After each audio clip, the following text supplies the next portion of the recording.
बोलिए शिव महापुराण की जय, शिव परिवार की जय हो।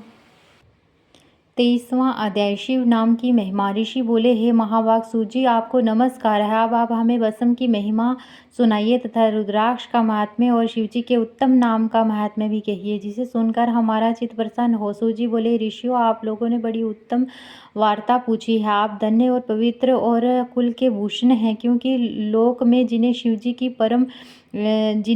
ही परम प्रिय हैं और जिनके साक्षात शिव ही परम देवता हैं, वे धन्य हैं और कृतार्थ हैं। उनका देह धारण करना सुफल है। जो शिवजी की उपासना करते हैं, मानो उन्होंने अपने कुल का उद्धार कर लिया। उसी का मुख पवित्र है, जो शिव शिव कहता हुआ सर्वदा शिवजी को नमस्कार करता रहता है। हे ऋषियों, शिवजी का नाम, विभूति और रुद्राक्ष, ये तीनों महापुण्य रूप त्रिवेणी फल के समान कहे गए हैं, और जो इन तीनों को नित्य अपने शरीर में धारण किए रहता है, उसके दर्शन से पाप दूर हो जाते हैं। उनका दर्शन त्रिवेणी के समान है, इसमें कुछ भी अंतर नहीं है। तथा जो इस प्रकार नहीं जानता, वह निस्संदेह पापी है। जिसके मस्तक में विभूति नहीं है और अंग में रुद्राक्ष नहीं है तथा जिसके मुख में शिवम की वाणी नहीं है, उसे अधम के समान त्याग देना चाहिए। शिवजी का नाम गंगा, विभूति, यमुना तथा रुद्राक्ष पापनाशिनी सरस्वती है,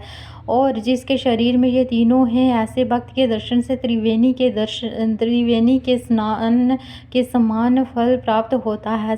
जब जगत के हितकारी श्री ब्रह्मा जी ने इसकी तुलना की, तो वह ये तीनों समान सिद्ध हुए। अतएव पंडितों को सदा विभूति धारण करनी चाहिए। उसी दिन से ब्रह्मा आदि देवों ने इन तीनों को धारण किया, जिनके दर्शन से पाप नाश हो जाते हैं। विप्रो, सत असत के परे श्री महेश्वर के बिना इस ब्रह्मांड में क्या संपूर्णता है, जिससे इन तीनों का महात्म्य जाना जा सके। केवल एक शिव नाम ही ऐसा है, जिसके स्मरण करते ही पापों के पर्वत अनायास ही भस्म हो जाते हैं। इसमें कुछ संदेह नहीं है। हे शौनक, जितने भी पाप मूलक अनेक प्रकार के दुख हैं, वह केवल एक शिव जी के नाम से ही नष्ट होते हैं, अन्य किसी से नहीं।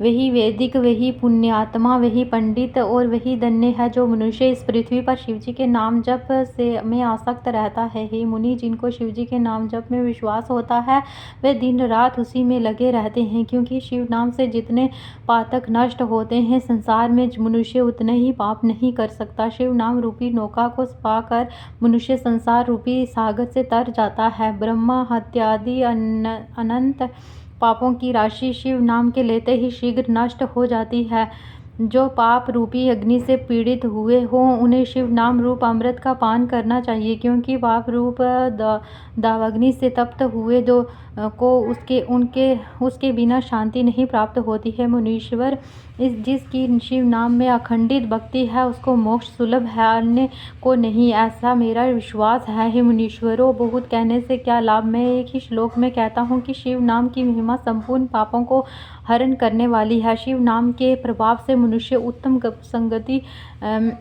को पाता है। पूर्व काल में इंद्रद्युम्न नाम का एक बड़ा पापी राजा था, जिसे शिव नाम के प्रभाव से उत्तम गति प्राप्त हुई थी। हे द्विज श्रेष्ठों, ये मैंने तुमसे शिव नाम की महिमा की। अब आप संपूर्ण पवित्रों का भी पवित्र भस्म महात्म्य के सुने। यदि श्री शिव महापुराण विद्वेश्वर संहिता का 23वां अध्याय समाप्त। बोलो शिव महापुराण की जय, शिव परिवार की जय हो।